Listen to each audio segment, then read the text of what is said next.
అనంతపురం జిల్లా సింగనమల నియోజకవర్గం Vaikapa party incharge Sambasiva Reddy మీడియాతో మాట్లాడుతూ పుట్లూరు మండలం కోవెలకుంట గ్రామంలో ఎరుకులయ్య అనే వైకాపా కార్యకర్తపై తెలుగుదేశం శ్రేణులు తీవ్రంగా కొట్టి దాడి చేశారని తెలియజేశారు. ఈ ఘటనలో గాయపడిన ఎరుకులయ్య ఆసుపత్రిలో ట్రీట్మెంట్ తీసుకుంటూ తుది శ్వాస విడిచాడని అన్నారు. ఆయన కుటుంబ సభ్యులను కలిసి సంఘీభావం తెలియజేశారు.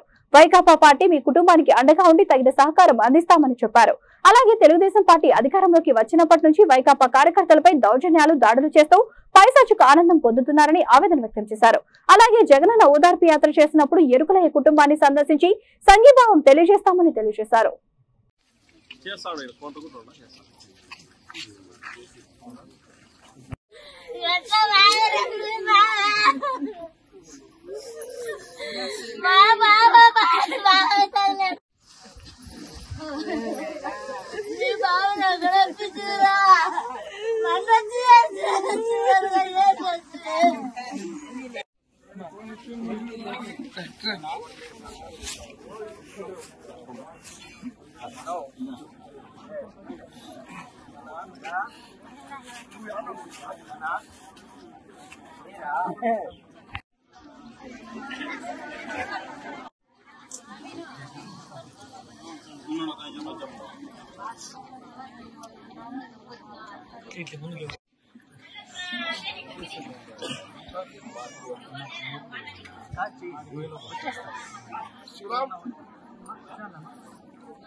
ఈరోజు ఎలక్షన్స్ తర్వాత ఈ రాష్ట్రంలో జరుగుతున్న పరిణామాలు చూస్తున్నాం.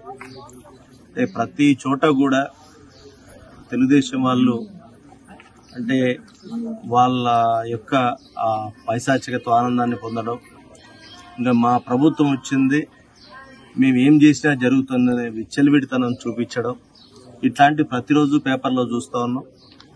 మరీ ముఖ్యంగా సింగనమల నియోజకవర్గంలో మొన్నటికి మొన్న కొర్రపాడులో స్వయంగా తెలుగుదేశం ఎంపీటీసీ మా పార్టీ కార్యకర్త పైన, అట్లాగే వాళ్ళ అమ్మ మహిళని కూడా చూడకుండా మరి ఆమె పైన కూడా దాడి చేసి వాళ్ళు హాస్పిటల్లో ఇప్పటికీ కూడా ఇంకా ట్రీట్మెంట్ తీసుకోవడం చూశాను.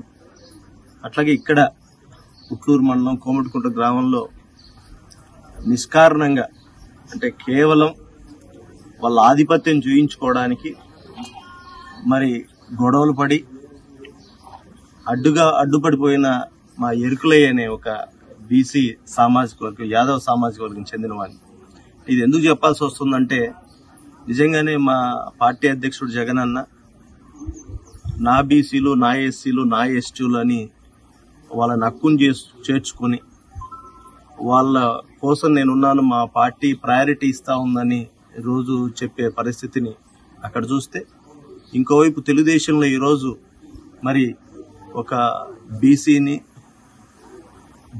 యాదవ్ సామాజిక వర్గం చెందిన మా ఎరుకులయ్య మీద దాడి చేసి మరి 10 రోజులు ఆ రోజే అపార